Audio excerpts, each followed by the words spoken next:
Well, Frankie, it's a true honor to sit with you. As long as you understand that you're not doing it for you, and you're doing it for an audience who may be out there waiting to hear you or bought a ticket or waited 6 months until you appeared in your place. So that's what keeps it fresh. I've been doing this since I was about 16 or 17. Can you imagine what it's like to have an audience your whole life? No, I can't. Doing what you love and them loving what you're doing. Anybody who could stay with you and be a fan for as long as some of these people have been deserves to get as close to you as they could possibly get when they can. Yeah. So I've always loved Frankie Valli and the Four Seasons from the first time I heard them. I can't tell you that I remember the exact first time that I heard them, but it must have been somewhere around 10 or 11 years old. I can sort of picture the park in the town that I lived in and just going to summer concerts with my parents. And they'd have all these cover bands of the bands that they used to listen to when they were kids, 50s, 60s music. And I remember Oh, What a Night, and obviously Grease, and, all the major hits that everyone knows about. There's so many others now that I love that were lesser hits over the years, some of them that we're listening to all the time here. But there was something about that guy's voice. I mean, everyone knows there's something about that guy's voice. Like nobody can do what Frankie Valli has done for basically 6 decades. And then, of course, over the years, not only did I love the music, but then Frankie himself sort of became a legend through the Jersey Boys musical, which then became a movie as well. And, I'm from New York. I'm from Long Island, had a lot of family in Jersey. The whole Jersey Boys story is so connected to everybody that lived in that New York tri-state area. There's sort of mafia parts of it and foods and accents and all of these things. And the story of a guy, as they go into in the play and in the movie, of a guy who was doing something for the love of music, not just Frankie, but the Four Seasons as well, all of them, and then had the trials and tribulations, lost a daughter, dealing with, one of the other guys, getting them into debt, and just going and going and going. I've always just had this affinity towards all of that. But of course, at the end of the day, it comes down to the music. And over the last couple of years, we've just introduced 1 million people to some of the stuff that people don't know from the Four Seasons and what Frankie's been doing, because he had solo albums as well. My favorite album is Soul Heaven Above Me, which I think came out in 1980. So this is like at the end of disco, and he did this incredible song. The album is Soul Heaven Above Me. The title song, Soul, is just an absolute banger. There's another one on there, Let It Be Whatever It Is, that's amazing too, Passion for Paris. These are not the songs that most people think of. Most people think of Sherry, and they think of Walk Like a Man and the stuff from really the 60s and 70s, and of course, Oh, What a Night. And I love all those too. And then there's some other stuff that gets in there over the years, and he did more jazz stuff and ballads. But again, it was just about the voice and the joy that it has brought to my family and literally millions of people. And then it turned out that Frankie's drummer was a fan of mine. So I got to meet Frankie a couple of years ago when I lived in LA. It also turned out we lived only a couple blocks from each other. And then finally, just recently, we actually got to sit down, and it is truly one of the for me, it's one of the greatest moments of my career. I've interviewed presidents, I've interviewed prime ministers, I've interviewed comedians who I've loved, and actors, and all sorts of politicians and pundits and all of that stuff. But there are a few that really stand out as something that were just more important to me personally than just like the public side of all of this. And this absolutely was one. And the guy at 90 years old, I've been to probably 10 of his concerts, 90 years old, still out there. And as we talked about, he does it just because it still makes people happy. And what could possibly be better than that? So I hope you guys enjoy this interview with Frankie Valli as much as I did sitting there across from truly one of the last living legends.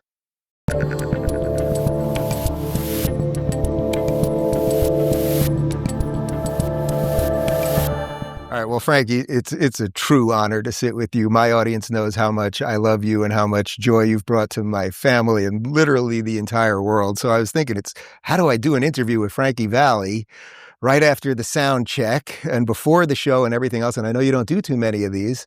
So I guess first, look, Sherry, 1962, it's 2025 now, 63 years later. I'm only 48. It's 63 years, man.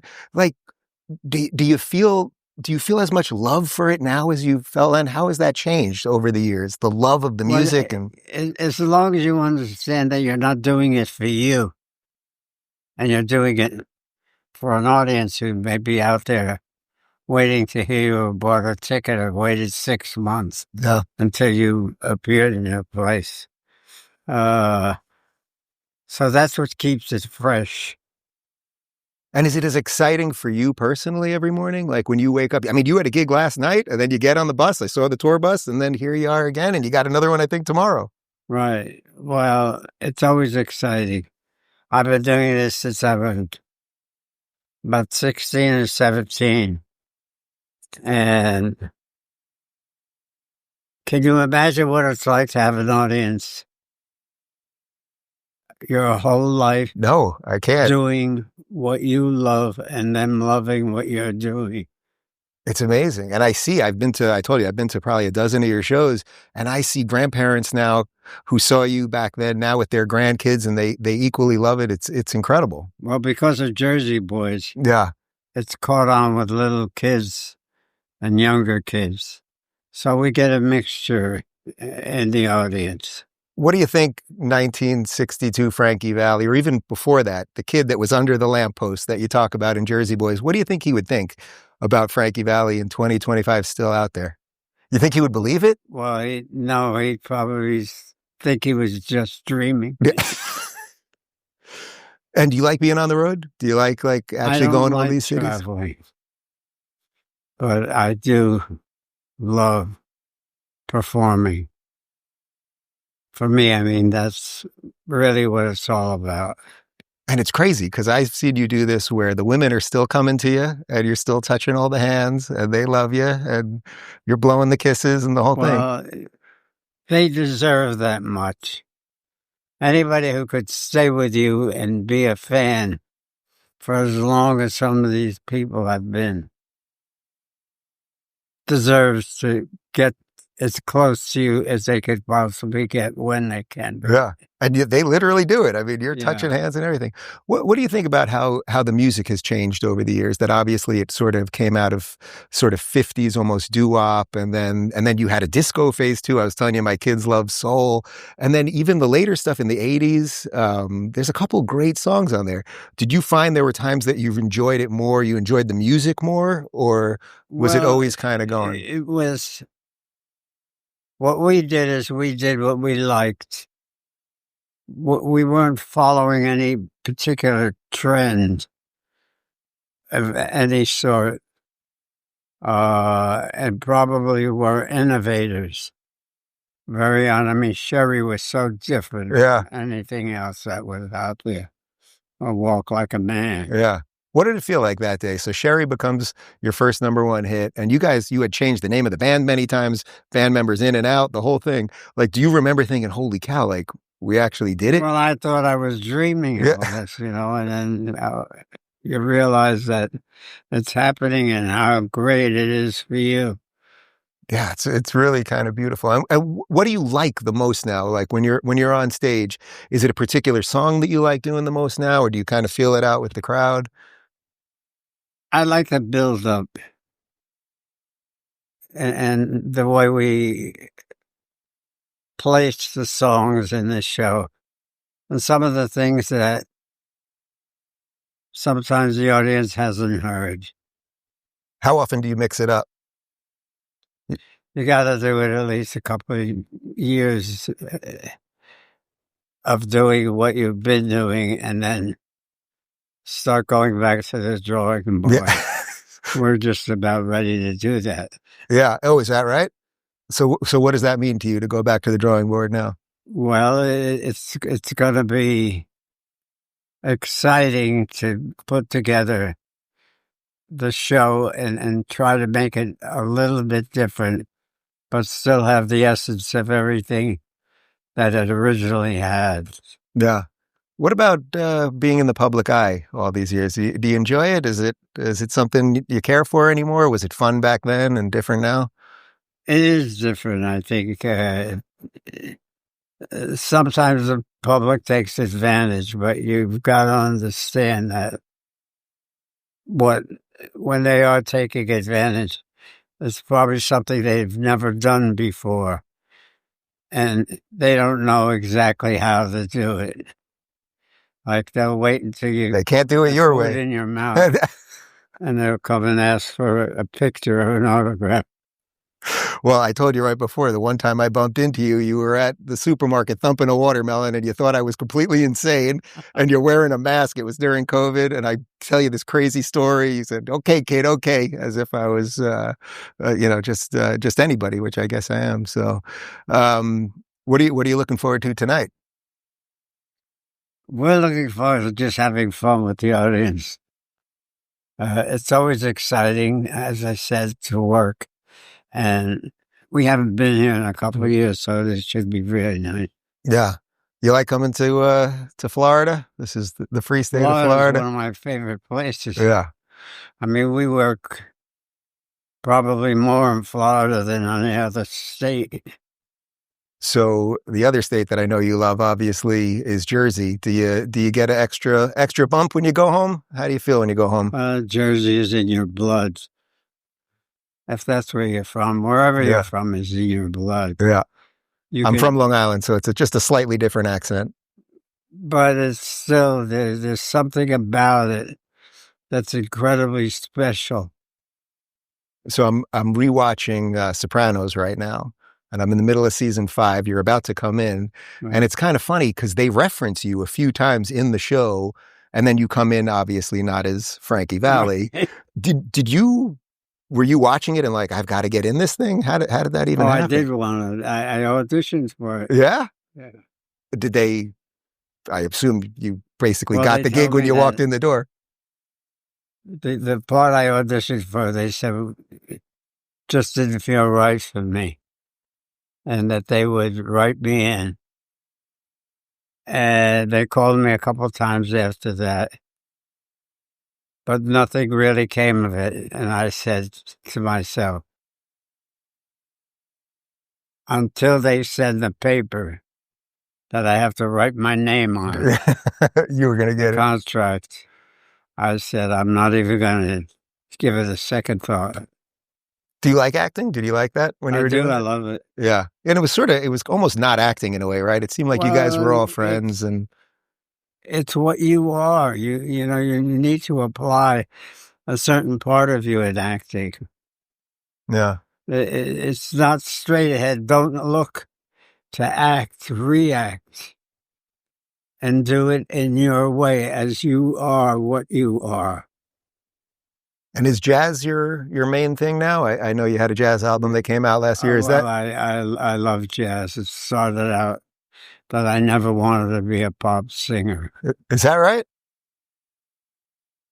I was more interested in jazz even as a young kid.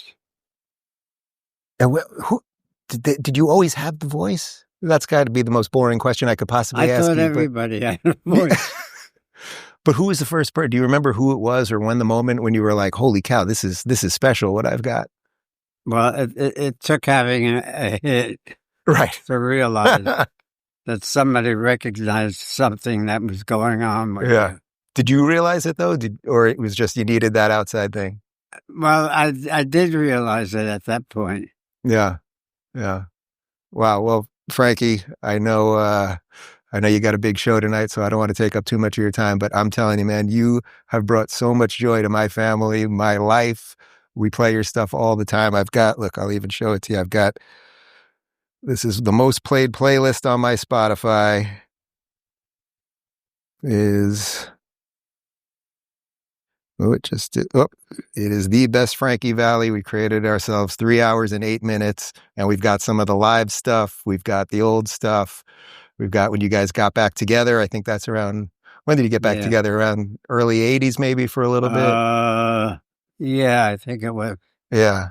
79 or 80. 79 or 80. Well, This is a true honor. I've interviewed a lot of people that have meant a lot to me, but I really mean that. And well, I've had a good time too. Oh, thanks, Are you Frankie. staying for the show? Oh yeah, I'm staying for the show. Okay. Yeah, I'm staying for the show. I'm not going to sing during the show, but thank you, my friend. I appreciate it. Okay. What was the most memorable part of the interview? You know, it was really after the interview. When the cameras go off, that's usually when things kind of liven up. And immediately the cameras went off and I showed him my phone, and I have tons of these videos because we do basically a soul heaven above me dance party here at about 7:00 every night. The kids request it, usually Luke. And we run around and we're dancing and doing our thing, and they absolutely love it. And I showed him the video of the kids doing that. And then he really lit up, and he started asking me if they're into music and what instruments they play. And Justin plays the harmonica and Luke's got his little electric piano. And that's really when he lit up, and he told me a little bit about his kids and what it's like watching kids grow up and all of those things. So it's like, you know, I didn't think we were going to sit there and it was going to be like the most mind-blowing interview of all time. But just when you're privileged enough actually to get a few minutes with someone that has literally just brought joy to your life, like, that is freaking awesome. And I can't tell you how many times we have had parties in this backyard right here, a lot of tequila at that bar right there, that, you know, the Four Seasons and Frankie they're playing in my massive party playlist, and people come up to me and they're like, what song is that? What song is that again? And I'm like, that's Frankie. And they're like, that's Frankie Valli. I can't believe that. And it could be begging. There's just a million of these bangers. And that is the cool part. That's the beauty of music, right? Like, that's the beauty of art, that it inspires you and it brings out something in you, and then you can share that with other people, and then they feel that thing and they find something they love. That's a really beautiful thing. But the moment with the kids was definitely the best part. My kids absolutely, I have two twin 2-year-olds, and they love soul. Remember soul? Yeah, of course. So I'll show you real quick. Every day we have a soul dance party, my 2-year-old kids. My 2 kids just running around.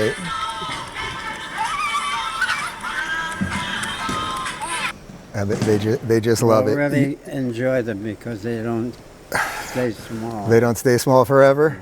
No. Yeah. I mean, you're going to miss so much when they start getting older. I know. And they don't do the things that... You mean they're not always going to listen to me? Not only not going to listen to you, they won't have time to give you a hug or a kiss on the way out. Yeah, no, I'm enjoying it. I'm enjoying it now. And they love music. They play the piano, and we got a harmonica they love and a flute, so we'll see. Oh, they're starting to play anything? They're playing, you know, they just like it. They just like the stuff that's around. So one of my sons, the bigger one, he's got a harmonica that the first thing he wakes up in the morning and he's doing his thing on the harmonica. We got them a little electric piano, so they're doing that. Well, so, that's good. Yeah. I think it's a good idea for every parent who has little kids to start them in and see if they have any musical ability. They got it. These kids got it. Yeah. So when I lived in LA a couple of years ago, it turns out that the real estate agent that sold me my house, by total coincidence, sold Frankie his house a few years before, and he lived like 3 blocks away from me. And anyway, I told that whole story to Bill Maher. You might remember this. Can I tell you a great Frankie Valli story? Yeah. So I moved from LA this past year, but we had my big party for me, 45th birthday last year in LA. Turns out that Frankie Valli lived like 2 blocks away from me in Encino. And I found that out because we had the same real estate agent or something, whatever. So my guys contact his agent, said I want him to come sing at my birthday party.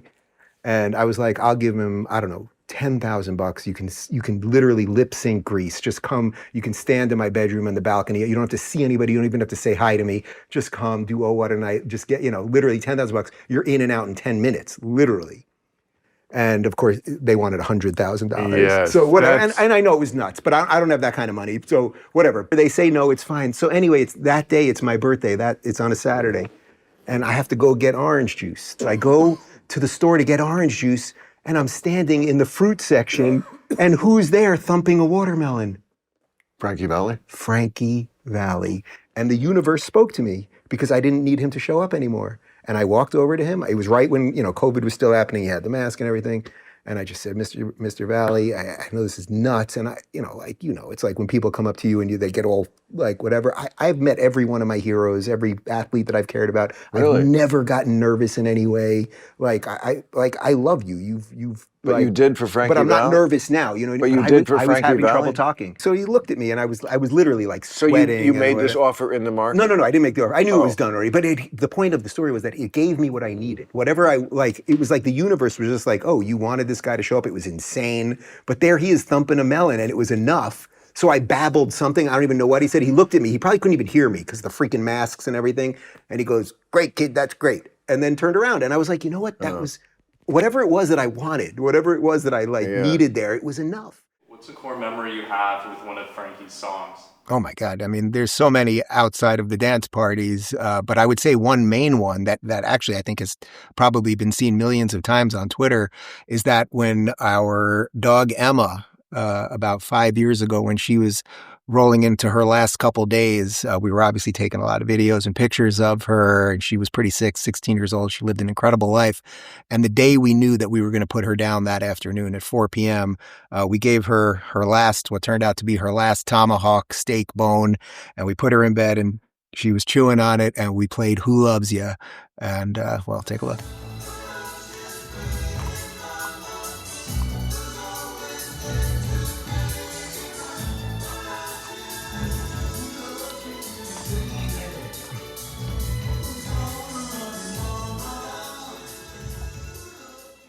You know, they say you're not supposed to meet your heroes in life. Like, that's just one of those things. They're always going to disappoint you one way or another. But I have to tell you, having spent time with Frankie in the afternoon, watching him do the rehearsal before the show, where, again, 90 years old, he's still fully checked in, asking about volume levels, making sure the band's doing what they're supposed to do, all of that. Then going to the show that night, sold out. Again, I've been to a dozen of these things, but they're just great every time. Like, within 5 minutes, everyone in that room is just in love with all of those songs from their childhood or from their earlier years, or whether they're just finding it out now. And that's a beautiful thing, because you see people that are Frankie's age, you see people that are in their 60s, you see people in their 40s, and then you suddenly see teenagers in there. So it's just absolutely awesome.